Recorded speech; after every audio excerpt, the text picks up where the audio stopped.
আমার নবী মুহাম্মদুর রাসূলুল্লাহ সাল্লাল্লাহু আলাইহি ওয়াসাল্লামের শান আর মান নিয়ে এত সুন্দর কবিতা গেয়েছেন। আমি ওই ব্যক্তির সাথে মোলাকাত করব। আমি ওই ব্যক্তির সাথে কি করব? মোলাকাত করব। তো ওই যুবক কি করলেন? অনেক লম্বা পথ অতিক্রম করে ওই যুবক ওই ব্যক্তির কাছে সাক্ষাৎ করার জন্য আসলেন। বিখ্যাত কবি মির্জা কাতিল। ওই মির্জা কাতিলের কাছে আসার পর মির্জা কাতিলের অবস্থা দেখতেছে। ওই সময় সে কি করতেছে? দাড়ি মুন্ডন করতেছে। ওই সময় সে দাড়ি মুন্ডন করতেছে। আগন্ত ব্যক্তি আশ্চর্য হয়ে গেলেন, হাইরে, যেই লোকটা নবীজি সাল্লাল্লাহু আলাইহি ওয়াসাল্লামের শানে এত সুন্দর কবিতা আবৃত্তি করলো, যেই লোকটা নবীজি সাল্লাল্লাহু আলাইহি ওয়াসাল্লামের এত সুন্দর শান আর মান বর্ণনা করলো, কিন্তু আমি এসে দেখলাম ওই ব্যক্তির অন্তরের মধ্যে নবীজির প্রতি কোনো মোহাব্বত নাই। ওই ব্যক্তির অন্তরের মধ্যে নবীজির কোনো মোহাব্বত নাই। তখন আগন্ত ব্যক্তি বলেন, আরে সাহেব, আপ তো দিল রসুল মি খরাসি। ওই মির্জা কাতেলকে বলতেছেন, হে জনাব, আপনি তো নবীজির অন্তরে আঘাত করেছেন। এই কথা শোনার পর, এই কথা শোনার সাথে সাথে মির্জা কাতেল বেহুশ হয়ে গেলেন। বেহুশ হয়ে যাওয়ার পর যখন হুঁশ ফিরল, হুঁশ ফেরার পর কান্না জড়িত কণ্ঠে ওই ব্যক্তিকে সম্বোধন করে বলতেছেন, জাযাকাল্লাহ। আলহামদুলিল্লাহ।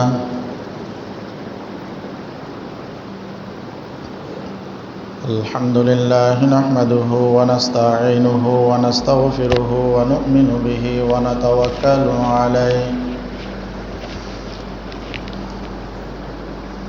ওয়া নাউযু বিল্লাহি মিন শুরুরি আনফুসিনা ওয়া মিন সাইয়্যাতি আ'মালিনা। মান ইয়াহদিল্লাহু ফালা মুদিল্লা লাহু ওয়া মান ইউদ্লিলহু ফালা হাদিয়া লাহু। ونشهد أن لا إله إلا الله وحده لا شريك له ونشهد أن سيدنا وحبيبنا ومولانا محمدا عبده ورسوله صلى الله عليه وعلى آله وأصحابه وبارك وسلم تسليما كثيرا كثيرا. أما بعد فقد قال الله تعالى في كلامه المجيد وفرقانه الحميد: أعوذ بالله من الشيطان الرجيم. بسم الله الرحمن الرحيم. ما آتاكم الرسول فخذوه وما نهاكم عنه فانتهوا واتقوا الله إن الله شديد العقاب.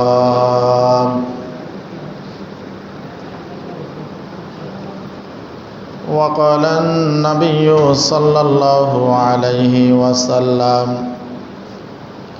عشر من الفطرة قص الشارب وإعفاء اللحية والسواك واستنشاق الماء وقص الأظفار وغسل البراجم ونتف الإبط وحلق الآنة وانتقاص الماء. قال زكريا قال مصعب: نسيت العاشر إلا أن تكون المضمضة، أو كما قال النبي عليه الصلاة والسلام. اللهم صل على محمد وعلى آل محمد كما صليت على إبراهيم وعلى آل إبراهيم إنك حميد مجيد. اللهم بارك على محمد وعلى آل محمد كما باركت على إبراهيم وعلى آل إبراهيم إنك حميد مجيد আলহামদুলিল্লাহ। মহান রব্বুল আলমিনের দরবারে অসংখ্য অগণিত শুকরিয়া।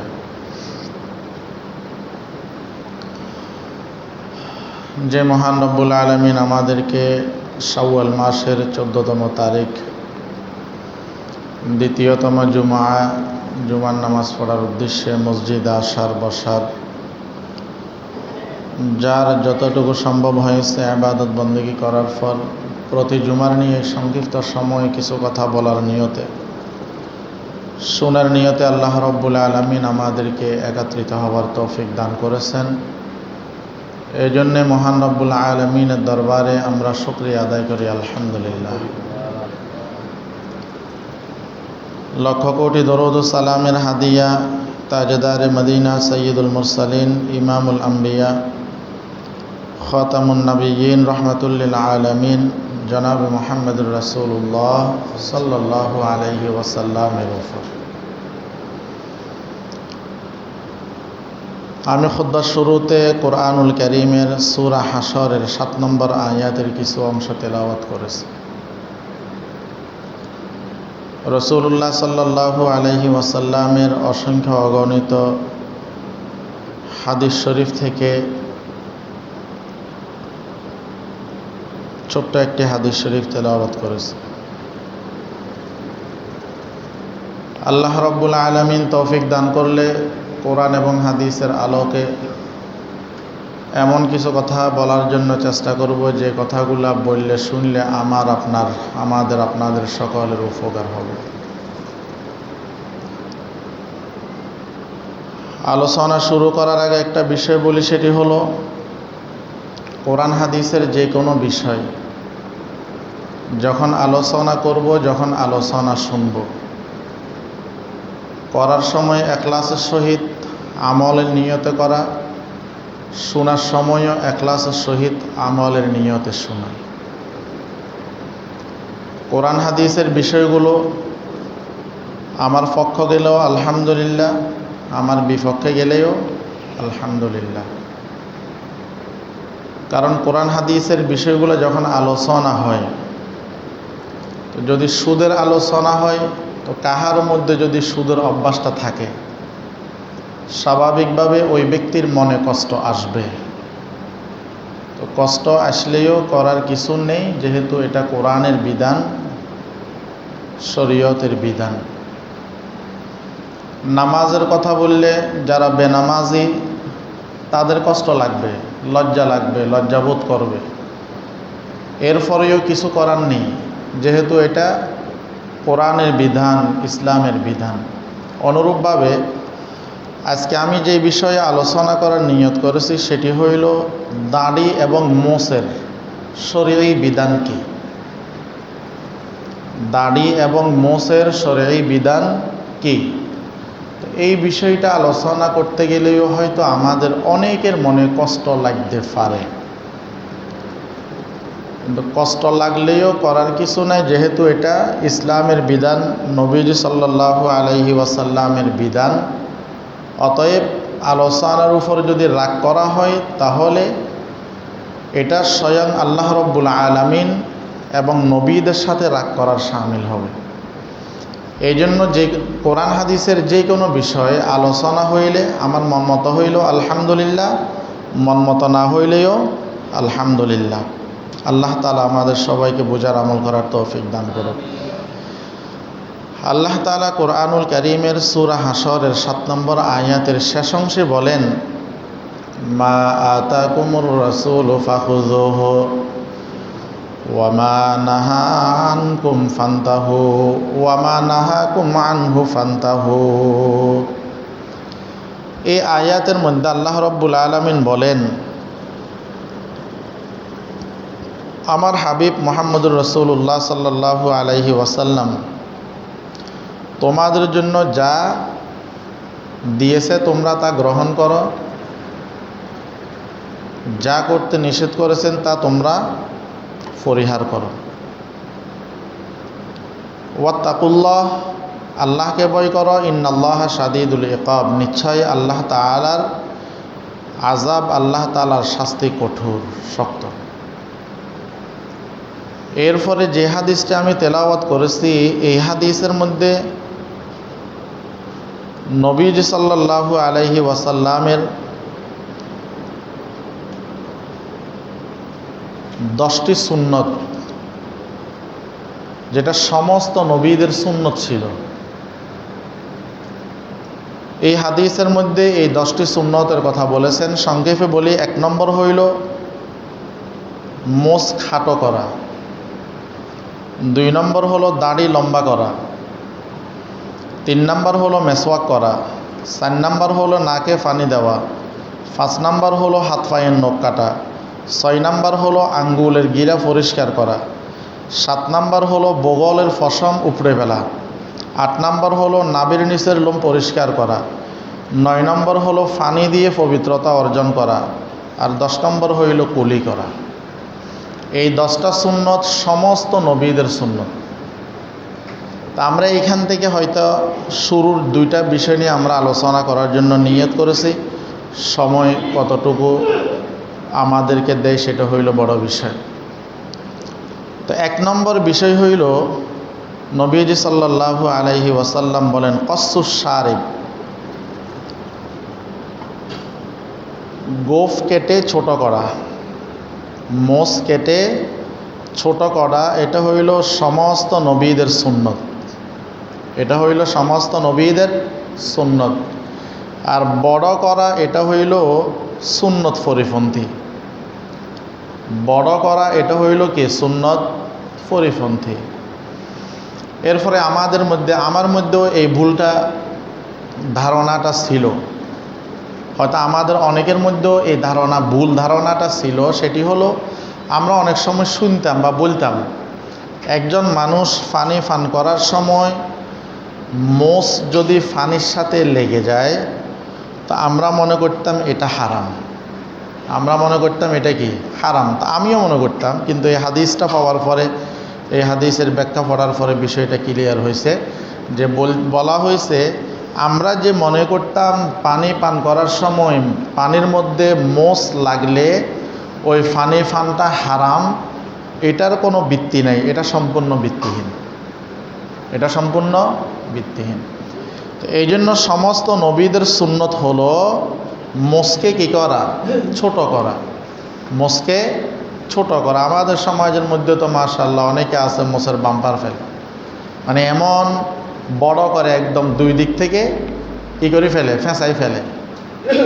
আবার অনেকের অবস্থা এমনও হয় যে মুখ দিয়ে তার ঠোঁটগুলো পর্যন্ত ডেকে যায়। এগুলো হইল সুন্নত পরিপন্থী কাজ। এগুলো হইল আমাদের জন্য বর্জনীয় কাজ। কারণ সমস্ত নবীদের সুন্নত হলো মোষকে কী করা?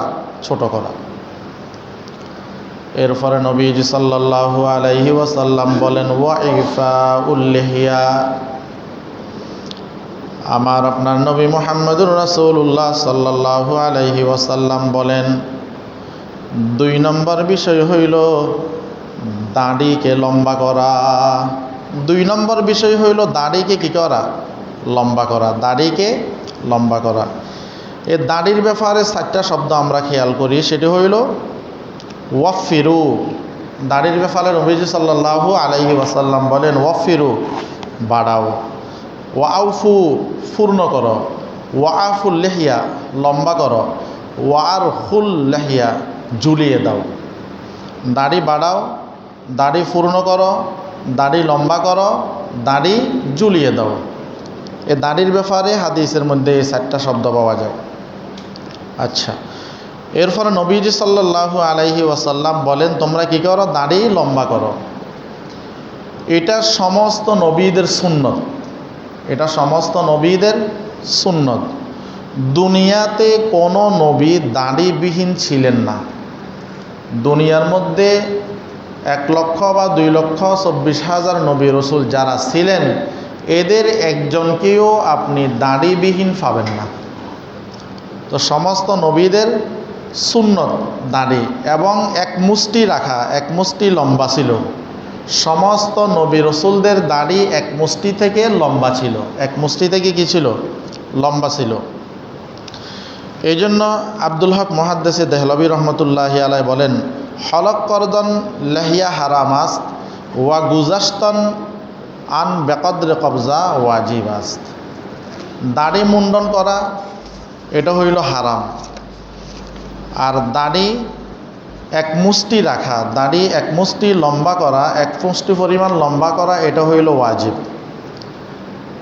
আমরা শরীয়তের বিভিন্ন বিষয়ে বিভিন্ন ইমামদের একতলাফ পাই। হাত বাঁধা নিয়ে একতলাফ আছে, আমিন জোরে আস্তে নিয়ে একতলাফ আছে, এরপরে রফুল ইয়াদাইন নিয়ে একতলাফ আছে, আরও বিভিন্ন বিষয় নিয়ে মতভেদ আছে। কিন্তু সমস্ত ইমাম যারা চার মাযহাবের সকল ইমাম একমত, এক মুষ্টি দাড়ি রাখা এটা আমাদের জন্য ওয়াজিব। সমস্ত ইমামরা একমত, এক মুষ্টি দাড়ি রাখা এটা আমাদের জন্য ওয়াজিব।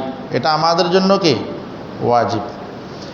এই জন্য হাদিসের মধ্যে নবীজি সাল্লাল্লাহু আলাইহি ওয়াসাল্লাম বিভিন্ন জায়গায় বলেছেন, ক্বালান নাবিয়্যু সাল্লাল্লাহু আলাইহি ওয়াসাল্লাম খালিফুল মুশরিকিন ওয়াফিরুল লাহিয়া ওয়া আহফুস শাওয়ারিব।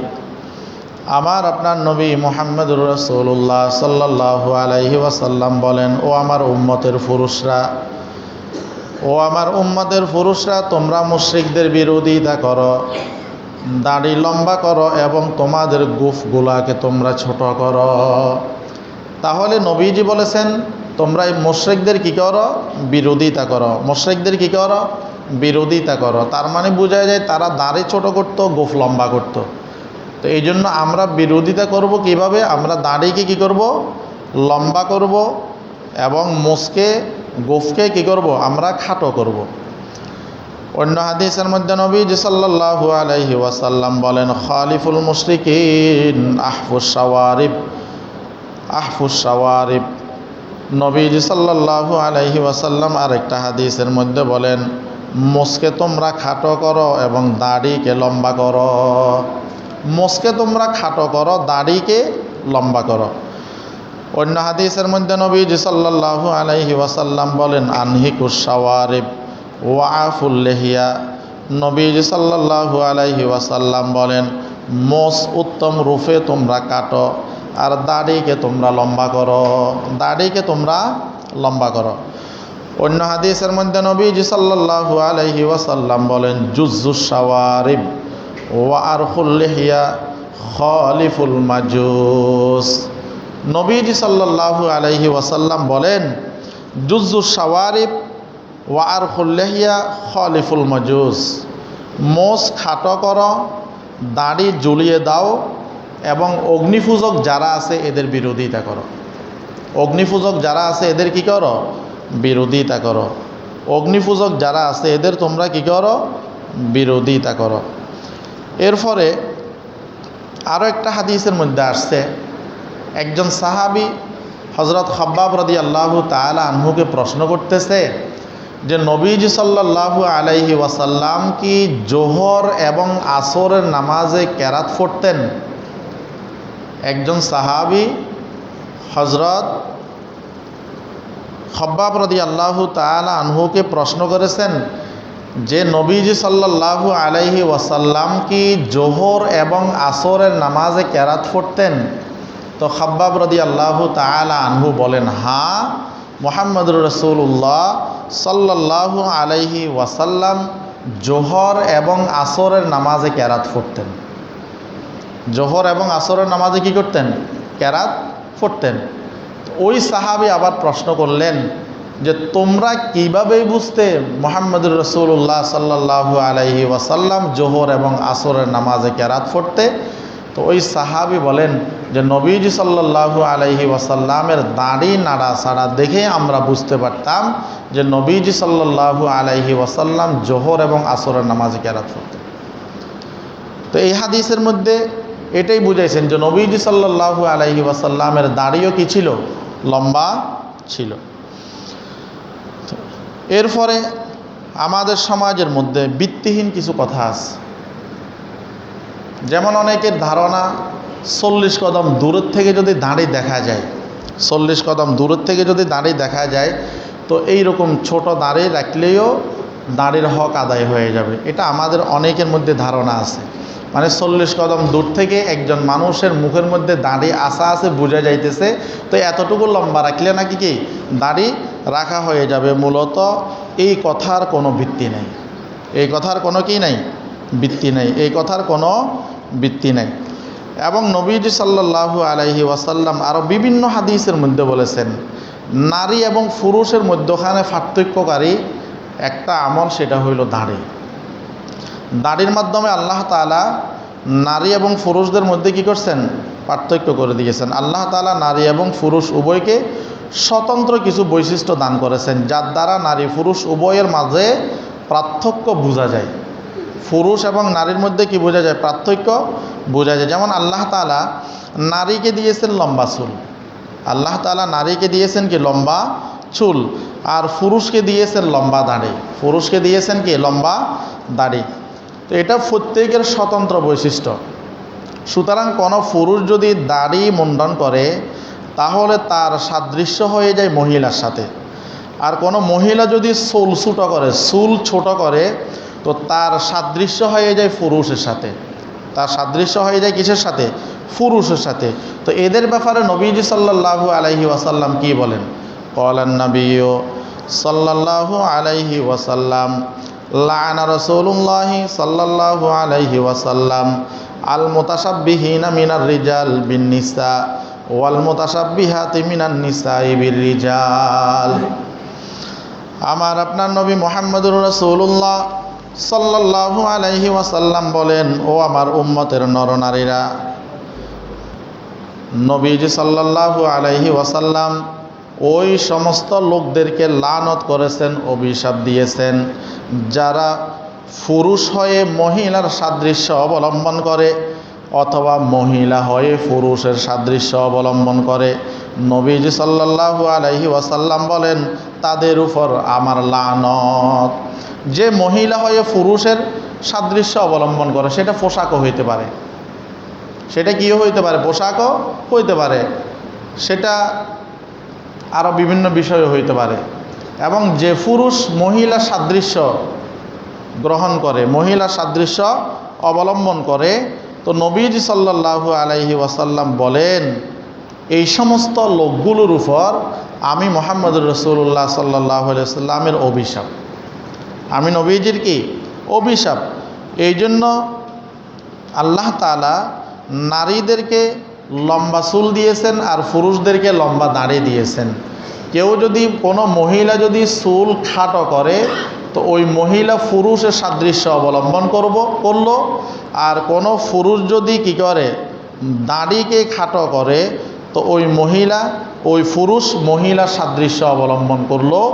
এমনটা যারা করবে নবীজি সাল্লাল্লাহু আলাইহি ওয়াসাল্লাম এদেরকে কি করছেন, অভিশাপ দিয়েছেন, এদেরকে লানত করেছেন, এদেরকে লানত করেছেন। কিন্তু বর্তমান সময়ের মধ্যে তো আমাদের মায়েরা যারা আছে এদের উচিত ছিল এদের পায়জামা বলেন পোশাক বলেন দিন দিন নিচের দিকে যাওয়া, আর পুরুষদের বলছে টাকনুর উপরে পরিধান করার জন্য। কিন্তু এখন উল্টো হয়ে গেছে, আমরা টাকনুর নিচে পায়জামা পরি, লুঙ্গি পরি, আর মহিলারা একেবারে টাকনুর উপরে উঠাইতে কতটুকু উঠে একমাত্র আল্লাহ জানে। কালের বিবর্তনে আধুনিকতার ছোঁয়ায় কতটুকু উঠে এটা একমাত্র আল্লাহ তাআলাই ভালো জানে। এবং আরেকটা বিষয়, এটা আমরা মা বাপ যারা আছি, ভাই যারা আছি, স্বামী যারা আছি, এটা আমাদের জন্য একটা লজ্জাজনক বিষয়। অনেক মহিলা গেঞ্জি গায়ে দেয়, বাসার মধ্যে কি দেয়, গেঞ্জি গায়ে দেয়। তা আপনি বাবা হয়ে তো আপনার কাছে লজ্জাবোধ থাকা দরকার। আমার মেয়েটা যে গেঞ্জি গায়ে দিল, উপযুক্ত মেয়েটা তাকে কেমন লাগতেছে, স্বামী হিসাবে আপনার লজ্জাবোধ করা দরকার, বড় ভাই হিসাবে আপনার লজ্জাবোধ করা দরকার। হে গেঞ্জি গায়ে দিয়ে কেমন আবার বাড়ির বাহিরে বাহির হয়, ঘরের বাহির হয়। তো এটা তো পুরুষদের পোশাক। তো যেই নারী পুরুষের পোশাক পরবে, যেই পুরুষ নারীর পোশাক পরবে, নবীজি সাল্লাল্লাহু আলাইহি ওয়াসাল্লাম এদেরকে কি দিয়েছেন? অভিশাপ দিয়েছেন, এদেরকে অভিশাপ দিয়েছেন। তো এই জন্য নবীজি সাল্লাল্লাহু আলাইহি ওয়াসাল্লাম বলেন যে তোমরা কি করো? দাড়িকে লম্বা করো আর মোষকে তোমরা কি করো? খাটো করো। দাড়িকে লম্বা করো, মোষকে খাটো করো। এবং আল্লাহ রাব্বুল আলামিনের ফেরেশতাদের মধ্যে কিছু ফেরেশতা সব সময় আল্লাহ তাআলা তাসবিহ এইভাবে পাঠ করে, সুবহানা মান যায়্যানার রিজাল বিল্লাহিয়া ওয়া সুবহানা মান যায়্যানান নিসা বিজাওয়াইব। ফেরেশতারা তাসবিহ পাঠ করে, আল্লাহ তাআলার পবিত্রতা বর্ণনা করেন। ফেরেশতারা বলেন পবিত্রতা বর্ণনা করতেছি ওই সত্তার, যিনি পুরুষের সৌন্দর্য দিয়েছেন দাড়ির মাধ্যমে আর নারীদের সৌন্দর্য দিয়েছেন চুলের খোফার মাধ্যমে। তো ফেরেশতারা আল্লাহ তাআলার তাসবিহ এইভাবে পাঠ করে যে আল্লাহ তাআলা পুরুষকে লম্বা দাড়ির মাধ্যমে সৌন্দর্য দিয়েছেন আর নারীকে লম্বা চুল এবং খোফার মাধ্যমে কী করছেন? সৌন্দর্য দিয়েছেন। এরপরে দাড়ি সম্পর্কে রাসূলুল্লাহ সাল্লাল্লাহু আলাইহি ওয়াসাল্লাম আরও অনেক ফজিলত বলেছেন। যে ব্যক্তি দাড়ি রাখে আল্লাহ তাআলা এদেরকে সুন্দর বলেছেন। আল্লাহ রসুল সাল্লাল্লাহু আলাইহি ওয়াসাল্লাম যারা দাড়ি রাখে এদেরকে সুন্দর বলেছেন। এবং যে দাড়ি সমস্ত নবীরা রেখেছেন সে দাড়িকে আজ আমরা কি করতেছি? অবজ্ঞা করতেছি। বরং আমরা দাড়িবিহীন চেহারাকে আমরা ফ্যাশন মনে করতেছি। আমরা যারা দাড়ি রাখি আমাদেরকে মনে হয় যে ওনারা অনেকভাবে অনেক কিছুই বলে, আর যারা দাড়ি রাখে না এরা মনে করতেছে এটাই হইল এই যুগের সবচাইতে বড় ফ্যাশন, এটাই হইল এই যুগের সবচাইতে বড় ফ্যাশন। অথচ এই ব্যাপারে কি বলে? হাদিসের মধ্যে আসছে যারা দাড়িবিহীন মারা যাবে হাটরের মাঠে তারা হাউজে কাউসারের পানি থেকে বঞ্চিত হয়ে যাবে। নাউজুবিল্লাহ। যারা দাড়িবিহীন মারা যাবে হাসরের ময়দানে তারা হাউজে কাউসারের পানি থেকে কি হয়ে যাবে? বঞ্চিত হয়ে যাবে। এরা হাউজে কাউসারের পানি পান করার জন্য যাবে। তো নবীজি সাল্লাল্লাহু আলাইহি ওয়াসাল্লাম এদের হালত দেখে, এদের চেহারা দেখে নবীজি বলবেন সোহকান সোহকা, দূর হও বলে নবীজি এদেরকে হাউজে কাউসারের কিনারা থেকে কি করবেন? তাড়িয়ে দিবেন, কিনারা থেকে তাড়িয়ে দিবেন। এই জন্য ইমাম নববী রহমতুল্লাহি আলাইহি লিখেছেন প্রকাশ্যে যারা কবিরা গুনাহে লিপ্ত তাদেরকে হাউজে কাউসারের পানি দেওয়া হবে না। প্রকাশ্যে যারা কবিরা গুনাহে লিপ্ত এদেরকে হাউজে কাউসারের পানি দেওয়া হবে না। তা একটু চিন্তা করেন তো, যে নবীজি সাল্লাল্লাহু আলাইহি ওয়াসাল্লাম উম্মতের মায়ায় এত কান্না করেছেন, উম্মতের ব্যথায় এতই ব্যথিত হয়েছেন, যেই নবী হাসরের ময়দানে গুনাহগার উম্মতকে বাঁচানোর জন্য এক এক সময় এক এক জায়গায় চলে যাবেন, ওই নবী যদি আপনাকে আর আমাকে আমার গুনাহের কারণে, আমার অপরাধের কারণে হাউজে কাউসারের কিনারা থেকে যদি আমাকে তাড়িয়ে দেয়, তো এটা আমার জন্য কেমন হবে বলেন? আপনার জন্য কেমন হবে? এবং নবীজি সাল্লাল্লাহু আলাইহি ওয়াসাল্লামের যতগুলো সুন্নত আমরা আমল করি একমাত্র দাড়ি নিয়ে আমরা কবরে যাইতে পারি। দৃশ্যমান যে সুন্নত সেটা হইল দাড়ি, এবং এই দাড়িটা নিয়েই আমাদের কি হয়? মৃত্যু হয়। অনেক মানুষের দাঁত পড়ে যায়, অনেক মানুষের অনেক সমস্যা হয়ে যায়, কিন্তু দাড়ি এটা এমন একটা আমল, এই মৃত্যুর সময় এই আমলটা নিয়েই আমরা কি করি? কবরে যাই। তো এটা গুরুত্বপূর্ণ একটা বিষয়, তো যারা দাড়িবিহীন মারা যাবে হাসরের ময়দানে এদেরকে হাউজে কাউসারের পানি নসিব হবে না।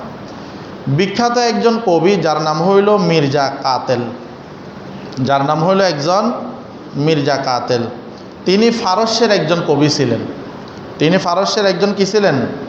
ছিলেন। সে নবীজি সাল্লাল্লাহু আলাইহি ওয়াসাল্লামের শানে বিভিন্ন কবিতা লিখতেন। তো ওই মির্জা কাতেলের একটা কবিতা, একটা নাত রসুল সাল্লাল্লাহু আলাইহি ওয়াসাল্লাম এতটাই সুন্দর হয়েছে নবীজির শানে, এক ব্যক্তি শোনার পরে তার মধ্যে আগ্রহ জাগলো, এক যুবক তার মধ্যে আগ্রহ জাগলো, যেই লোকটা আমার নবী মুহাম্মদুর রাসূলুল্লাহ সাল্লাল্লাহু আলাইহি ওয়াসাল্লামের শান আর মান নিয়ে এত সুন্দর কবিতা গেয়েছেন। আমি ওই ব্যক্তির সাথে মোলাকাত করব। আমি ওই ব্যক্তির সাথে কি করব? মোলাকাত করব। তো ওই যুবক কি করলেন? অনেক লম্বা পথ অতিক্রম করে ওই যুবক ওই ব্যক্তির কাছে সাক্ষাৎ করার জন্য আসলেন। বিখ্যাত কবি মির্জা কাতিল। ওই মির্জা কাতিলের কাছে আসার পর মির্জা কাতিলের অবস্থা দেখতেছে, ওই সময় সে কি করতেছে? দাড়ি মুন্ডন করতেছে। ওই সময় সে দাড়ি মুন্ডন করতেছে। আগন্ত ব্যক্তি আশ্চর্য হয়ে গেলেন, হাইরে, যেই লোকটা নবীজি সাল্লাল্লাহু আলাইহি ওয়াসাল্লামের শানে এত সুন্দর কবিতা আবৃত্তি করলো, যেই লোকটা নবীজি সাল্লাল্লাহু আলাইহি ওয়াসাল্লামের এত সুন্দর শান আর মান বর্ণনা করলো, কিন্তু আমি এসে দেখলাম ওই ব্যক্তির অন্তরের মধ্যে নবীজির প্রতি কোনো মোহাব্বত নাই। ওই ব্যক্তির অন্তরের মধ্যে নবীজির কোনো মোহাব্বত নাই। তখন আগন্ত ব্যক্তি বলেন, আরে সাহেব, আপ তো দিল রসুল মি খরাসি। ওই মির্জা কাতেলকে বলতেছেন, হে জনাব, আপনি তো নবীজির অন্তরে আঘাত করেছেন। এই কথা শোনার পর, এই কথা শোনার সাথে সাথে মির্জা কাতেল বেহুশ হয়ে গেলেন। বেহুশ হয়ে যাওয়ার পর যখন হুঁশ ফিরল, হুঁশ ফেরার পর কান্না জড়িত কণ্ঠে ওই ব্যক্তিকে সম্বোধন করে বলতেছেন, জাজাক আল্লাহ, কে চশমম্বা যে করে দি, মরা বাজা নেজা হামরা যে কর দি। তখন মির্জা কাতেল অজ্ঞান হয়ে যাওয়ার পরে উনি যখন হুঁশে আসলেন, আসার পর উনি কান্না জড়িত কণ্ঠে আগন্ত লোককে বললেন, হে মুসাফির, আল্লাহ তাআলা তোমাকে উত্তম বিনিময় দান করুক। আল্লাহ তাআলা তোমাকে উত্তম বিনিময় দান করুক। তুমি তো আমার অন্তরের চক্ষু খুলে দিয়েছো। তুমি তো আমার অন্তরের চক্ষু খুলে দিয়েছে এবং আমাকে আমার প্রিয়তম মুহাম্মদুর রাসূলুল্লাহ সাল্লাল্লাহু আলাইহি ওয়াসাল্লামের সাথে সম্পর্ক করে দিয়েছে। তো ওই লোকটা নবীজি সাল্লাল্লাহু আলাইহি ওয়াসাল্লামের শান মান বর্ণনা করতেন, কিন্তু এই যে দাড়ি মুন্ডনের কারণে নবীজি সাল্লাল্লাহু আলাইহি ওয়াসাল্লামের কলিজায় যে আঘাত আসতেছে, ওই লোকটার অন্তরের মধ্যে এটা ছিল না। কিন্তু আগন্ত ব্যক্তি যখন বললেন, তখন আগন্ত ব্যক্তির জন্য আল্লাহর দরবারে দোয়া করতেছেন মির্জা কাতিল। ওই কবি বলতেছেন, আল্লাহ তাআলা তোমাকে উত্তম বিনিময় দান করুক। তুমি তো আমার অন্তরের চক্ষু খুলে দিয়েছ। তুমি তো আমাকে মুহাম্মদুর রাসূলুল্লাহ সাল্লাল্লাহু আলাইহি ওয়াসাল্লামের সাথে সম্পর্ক করে দিয়েছ। তো বলতে চাইছিলাম যে নবীজি সাল্লাল্লাহু আলাইহি ওয়াসাল্লামের মোহাব্বত রবিউল আউয়াল মাস আসলো, গরু 2-3টা জবে করে বিরিয়ানি ফাঁকাইলাম, খাইলাম।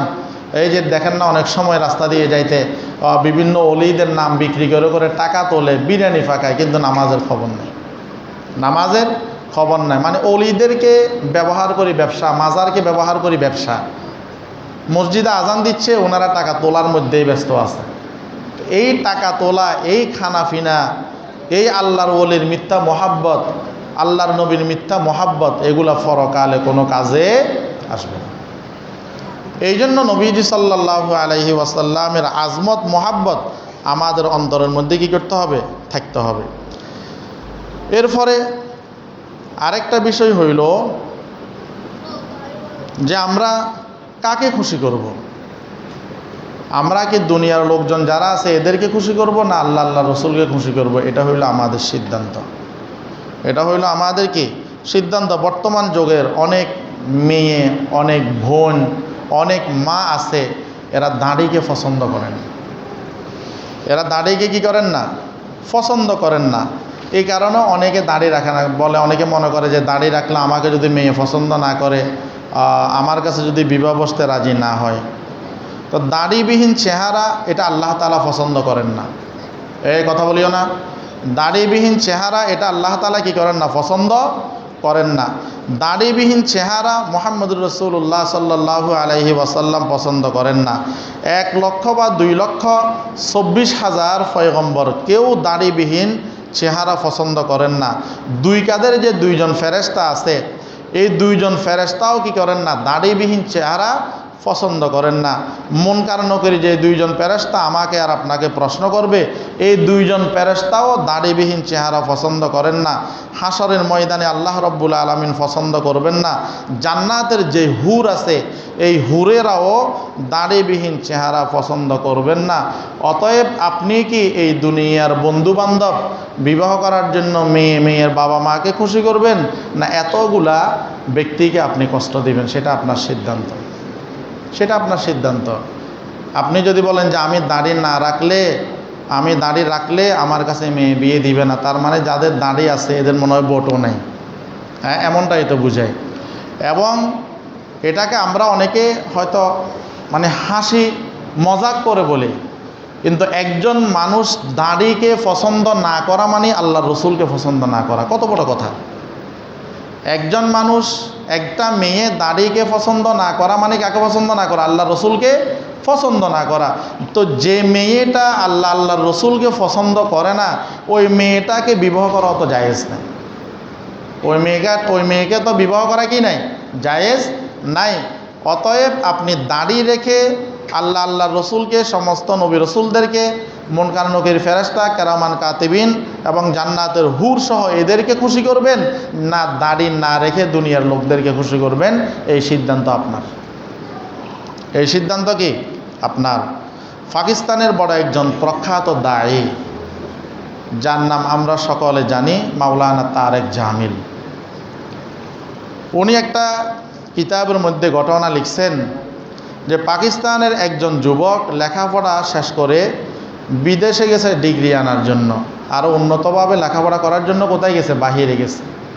তো তার মা বাবার ধারণা ছিল যে আমার ছেলে এইখান থেকে বাহিরে গেছে, তা আমার ছেলে আসবে একবারে কোটমোট ফরে ট্রাইমাই লাগায়, হ্যাঁ, ক্লিন শেভ করে আমার সন্তান আসবে। সন্তান আসার খবর যখন দিল, তো এয়ারপোর্টে কী করছেন, তার আত্মীয় স্বজন, তার বাবা মা গেছেন। এখন এয়ারপোর্টে যখন ওই যুবক আসছেন, আসার পর ওই যুবককে তো তারা প্রথমেই চিনতেছেই না, কারণ তাদের ধারণা ছিল একরকম, কিন্তু ওই যুবকের পোশাকটা হয়ে গেছে অন্যরকম। লম্বা জুব্বা, মুখের মধ্যে লম্বা দাড়ি, মাথার মধ্যে টুপি পাগড়ি। এখন আসার পরে তাকে নিয়ে তার পরিবার, আত্মীয় স্বজনের লোকগুলো বিভিন্ন মন্তব্য করতেছে। এমনও বলেছেন, তুমি যদি এই পোশাক পরিবর্তন না করো তো আমরা তোমাকে ত্যাগ করতে বাধ্য হব। পরিবারের লোকজন ওই যুবককে বললেন যে তুমি যদি এই আধুনিকতার ছোঁয়া তোমার মধ্যে না নিয়ে, তুমি যে জুব্বা, মুখের মধ্যে দাড়ি, মাথার মধ্যে টুপি পাগড়ি ব্যবহার করতেছ, এটা যদি তুমি পরিবর্তন না করো তো আমরা তোমাকে আমাদের সাথে সম্পর্ক বিচ্ছিন্ন করতে কি হয়ে যাব? বাধ্য হয়ে যাব। ওই যুবক বলে দিছেন যে আমার এই পোশাক, আমার এই সুরত, আমার এই সিরত আমি পরিবর্তন করব না, প্রয়োজন আমি আপনাদেরকে ত্যাগ করে চলে যাব। সুবহানাল্লাহ। এটাই হইল রাসূলুল্লাহ সাল্লাল্লাহু আলাইহি ওয়াসাল্লামের প্রতি মহাব্বত। এটাই হইল নবীজি সাল্লাল্লাহু আলাইহি ওয়াসাল্লামের প্রতি ভালোবাসা। এখন আমরা তো আমাদের ধারণা, একটা লোক যদি একটু উচ্চশিক্ষিত হয় তো ও দাড়ি রাখলে এটাকে আমরা আশ্চর্য মনে করি, হাই রে এই লোকটা দাড়ি রাখছে, এই লোকটা নামাজ পড়ে, এই লোকটা কবর জিয়ারত করে, যার কারণে অনেক সময় বিভিন্ন পত্রিকার মধ্যে আসে যে আমাদের মাননীয় অমুক মন্ত্রী অমুক শাহজালালের কবর জিয়ারত করতে গেছে, উনি ঈদের নামাজ অমুক জায়গায় পড়ছে, এইভাবে পড়ছে, এই করছে, সেই করছে, মানে আমরা আশ্চর্য হয়ে যাই। অথচ একজন মুসলমান হিসাবে তার উপর তো নামাজ ফরজ, পড়তেই হবে। মুসলমান হিসাবে সে কবর জিয়ারত করতেই পারে, সওয়াবের কাজ। মুসলমান হিসাবে সে ভালো কাজগুলো করতেই পারে, আশ্চর্যের কি আছে? বরং আশ্চর্য হওয়া দরকার ছিল মুসলমান হয়ে সে কীভাবে নামাজ না পড়ে। যেই লোকটা আল্লাহ রব্বুল আলামিনের এত কিছু ব্যবহার করার পরেও যেই লোকটা মসজিদে আসে না, তাকে নিয়ে আশ্চর্য হওয়া দরকার ছিল। আল্লাহর এত নেয়ামত ভোগ করার পর ওই লোকটা নামাজ ছাড়া কেমনে থাকতে পারে?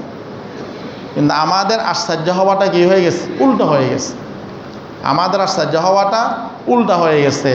একটা উচ্চ ফ্যামিলির মেয়ে যদি বোরকা পরে আশ্চর্য হয়ে যায়, হ্যাঁ, একটু পর্দা করলে আশ্চর্য হয়ে যায়। ওই যে খোলামেলা পোশাক পরলে, চুলগুলো আউলা জাউলা করে ছেড়ে দিলে এটা আশ্চর্য হয় না, উচ্চ ফ্যামিলির মেয়ে।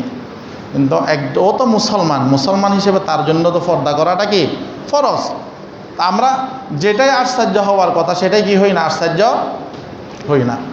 এই যে কয়েকদিন পূর্বে বিভিন্ন অনলাইন নিউজগুলোর মধ্যে একটা মেয়ের বিবাহ নিয়ে অনেক আলোচনা সমালোচনা চলতেছে। লুবাবা নামে একটা মেয়ের বিয়ে নিয়ে কী করতেছে, অনেক আলোচনা চলতেছে। সে 16 বছর বয়সে কেন বিয়ে করলো, এই সেই অমুক তমুক দেশীয় আইন, বিভিন্ন বিষয় সাংবাদিকরা কী করতেছে, বিভিন্ন বিষয়গুলো সামনে এনে তার বিবাহকে তাকে বিতর্কিত করার জন্য অনেক চেষ্টা করতেছে। অথচ আমাদের চোখের সামনে আমাদের সমাজে হাজারো নারী খোলামেলা পোশাকে বিভিন্ন জায়গার মধ্যে গিয়ে দুনিয়ার আকাম কুকাম করতেছে। এই ব্যাপারে আমাদের সমাজ, আমাদের মিডিয়া কোনো মাথা বলা নেই, কোনো কথা নেই। এই যে গত কয়েকদিন পূর্বে সম্ভবত একটা যুবক যুবতীর ভিডিও ভাইরাল হয়েছে, যদিও এটা রমজান মাসের ঘটনা। সেটা হইল যে বাথরুমের মধ্যে একটা মেয়ে হিজাব পরে আরেকটা ছেলের সাথে ওইখানে আল্লাহ নাউজুবিল্লাহ সেখানে খারাপ কাজ করতেছে। অথচ এইগুলা নিয়ে আমাদের কোনো মাথা ব্যথা নাই। কিন্তু ওই মেয়েটা 16 বছর বয়সে কেন বিয়ে হয়েছে, কেন বিয়ে করলো, এটা নিয়ে আমাদের সমাজ, আমাদের দেশের মিডিয়াগুলো তুলফার শুরু করে দিয়েছে। অথচ যেই বিষয়গুলাই আমাদের আশ্চর্যবোধ হওয়া দরকার, সেই বিষয়ে আমরা আশ্চর্যবোধ না হয়ে যেটাই আশ্চর্যবোধ না হওয়া দরকার সেটাই আমরা আশ্চর্যবোধ করতেছি, সেটাই আমরা কি করতেছি, আশ্চর্যবোধ করতেছি। তো বলতে চাইছিলাম, তো দাড়ি এটা এমন একটা আমল, কেউ যদি এক মুষ্টির ভিতরে দাড়ি কাটে অথবা ছাটে, নবীজি সাল্লাল্লাহু আলাইহি ওয়াসাল্লাম বলেন সে সর্বদা গুনাহের মধ্যে লিপ্ত। বাইতুল্লাহ তাওয়াফ করতেছে, গুনাহের মধ্যে লিপ্ত। নামাজ পড়তেছে, গুনাহের মধ্যে লিপ্ত। রোজা রাখতেছে, গুনাহের মধ্যে লিপ্ত। কোরআন তেলাওয়াত করতেছে, গুনাহের মধ্যে লিপ্ত। কোরআন তেলাওয়াত গুনাহ না, কিন্তু ওই যে দাড়িটা তার ছোট হওয়ার কারণে, দাড়িটা কাটার কারণে, মুন্ডন করার কারণে ওই ব্যক্তি সদা সর্বদা মোবাইলের মধ্যে, ঘড়ি যেমন আপনি মোবাইল বন্ধ থাকলেও ঘড়ির টাইম ঠিক, বন্ধ না থাকলেও ঘড়ির টাইম কি ঠিক আছে, এই 24টা ঘন্টা তার আমল নামার মধ্যে কবিরা গুনাহ লেখা হচ্ছে। এরপরে দাঁড়িয়ে নিয়ে কেউ যদি ঠাট্টা বিদ্রুপ করে, তার ঈমান চলে যাওয়ার সম্ভাবনা আছে। কেউ যদি দাঁড়িয়ে নিয়ে কী করে, ঠাট্টা বিদ্রুপ করে, তার ঈমান চলে যাওয়ার কি আছে, সম্ভাবনা আছে। এবং দাড়ির ব্যাপারে আরও কত মারাত্মক শব্দগুলো এখানে ব্যবহার করছে, আমরা আশ্চর্যবোধ করব। কিন্তু এটা নিয়ে আশ্চর্যবোধ হওয়ার বা মনে কষ্ট নেওয়ারও তো কিছু নাই। এটা তো আমার কথা নয়, এটা মুহাম্মদুর রাসূলুল্লাহ সাল্লাল্লাহু আলাইহি ওয়াসাল্লামের কথা। অতএব এই কথাগুলোর উপরে যদি আমরা কেউ রেগে যাই, তা আসলে এটা আমার আলোচনার উপরে বা আমার উপরে রাগ নয়, বরং সরাসরি মুহাম্মদুর রাসূলুল্লাহ সাল্লাল্লাহু আলাইহি ওয়াসাল্লামের উপর রেগে যাওয়া হবে। দাড়ি দারুল উলুম, ফতুয়ায়ে দারুল উলুমের মধ্যে আছে, যারা দাড়ি কাটে বা ছাটে তাদের পিছনে ইক্তেদা করা মাকরুহে তাহরিমি। যারা দাড়ি এক মুষ্টির ভিতরে কাটে অথবা ছাটে, এদের পিছনে ইক্তেদা করাটা মাকরুহে তাহরিমি, মানে হারামের কাছাকাছি। অথচ আমাদের সমাজের মধ্যে আপনি অনেক মসজিদের মধ্যে গেলে দেখবেন, মাশাআল্লাহ আমাদের হুজুরদের দাড়ির কী অবস্থা, কী স্টাইল। কিন্তু এটাকে আমরা দোষের মনে করি না, এটাকে আমরা দোষের মনে করি না। আলহামদুলিল্লাহ, আমাদের এলাকার কথা বলি, এই যে আমরা সাদা টুপি পরি, শুধুমাত্র একটা রঙিন টুপিও যদি একজন মানুষ সেখানে ব্যবহার করে, তো মানুষের মন্তব্য আসে এই লোকটা মনে হয় বন্ধ। দাড়ির বিষয়টা তো বাদেই দিলাম, কিন্তু শুধু একটা টুপির কারণে মানুষকে ভিন্নভাবে দেখে। দাড়ির বিষয়টা তো বাদেই দিলাম, আপনি দাড়ি, আমাদের এখানে তো তরবির হাফেজ সাহেবরা ইন্টারভিউ দিতে আসে, এদের দাড়ির যে অবস্থা। অনেকে আবার ইন্টারভিউ দেওয়ার আগে পুরো বছর না থাকলেও রমজান মাসের একটু আগে দাড়িগুলো রেখে দেয়, যেন তরবির নামাজ পড়াইতে পারে, কিছু হাদিয়াটা দিয়ে পায়। তো এই জন্য শরীয়তের মাসআলা হলো, যারা দাড়ি কাটে বা ছাটে এদের পিছনে নামাজ পড়া মাকরুহে তাহরিমি। যে সমস্ত হাফেজ সাহেবরা দাড়ি কাটে এবং ছাটে, এদের পিছনেও নামাজ পড়া মাকরুহে তাহরিমি। এবং এদের আজান একামতের ব্যাপারেও অনেক কড়া কথা আছে। বিয়ে শাদির সাক্ষীর ব্যাপারেও এদের ব্যাপারে কড়া কথা আছে। তো এই জন্য ভাই, দাড়ি এটা রাসূলুল্লাহ সাল্লাল্লাহু আলাইহি ওয়াসাল্লাম সহ সমস্ত নবী রাসূলদের সব সময়ের সুন্নত, এবং এক মুষ্টি দাড়ি রাখা এটা আমাদের জন্য ওয়াজিব। অতএব আমরা রেখে দেবো ইনশাল্লাহ। আমরা দুনিয়ার মানুষের অসন্তুষ্টির দিকে না তাকিয়ে আল্লাহ রসুলের সন্তুষ্টির দিকে তাকিয়ে আমরা যারা দাড়ি রাখছি আমরা ইনশাল্লাহ দাড়িগুলো কী করব, বড় করে ফেলবো। আমরা অনেকে আছে দাড়ি মাঝে মধ্যে একদম ছেড়ে দেয়, আবার 1 সপ্তাহ 2 সপ্তাহ যাওয়ার পরে আবার একদম মুখের সাথে লেগে গেছে, আবার 1 সপ্তাহ যাওয়ার পরে একবারে ক্লিন হয়ে গেছে। এমনটা যেন না হয়। এটা হইল দাড়ির সাথে ঠাট্টা করা। দাড়ির সাথে ঠাট্টা করা এটা হইল কুফরির শামিল। এই জন্য আমরা আল্লাহর রসুলের মোহাব্বত নিয়ে আমরা সবাই চেষ্টা করব অন্তত এই গুরুত্বপূর্ণ এই দাড়িটা নিয়ে আমরা যেন সবাই মৃত্যুর বিছানায় শুইতে পারি। এবং অনেকে দাড়ি সাদা হয়ে যাওয়ার পর কালো হিজাব ব্যবহার করে, এটা সম্পূর্ণ নাজায়েজ, এটা সম্পূর্ণ নাজায়েজ, হারাম। আরে ভাই, আপনি এই হিজাবগুলো ব্যবহার করে তো আপনি বয়স কি করতে পারবেন না, কমাইতে পারবেন না। বরং যাদের দাড়ি সাদা, নবীজি সাল্লাল্লাহু আলাইহি ওয়াসাল্লাম বলেন এরা যখন আল্লাহ তাআলার কাছে দোয়া করে তো আল্লাহ তাআলা এদেরকে খালি হাতে ফেরত দিতে লজ্জাবোধ করে। যারা সাদা দাড়িওয়ালা আছে এরা যদি আল্লাহ তাআলার কাছে যদি হাত তোলে তো নবীজি বলেন এদের হাত খালি ফেরত দিতে আল্লাহ তাআলা লজ্জাবোধ করেন। তো সাদা দাড়িওয়ালার তো নবীজি ফজিলত বর্ণনা করেছেন, তা আমরা কেন রং দিয়ে এটাকে কালো করব? আল্লাহ তাআলা আমাদের সবাইকে বুঝার আমল করার তৌফিক দান করুক, আমিন। আমরা যারা কবলা জুমা পড়ি নাই সেরা কবলা জুমা পড়ি।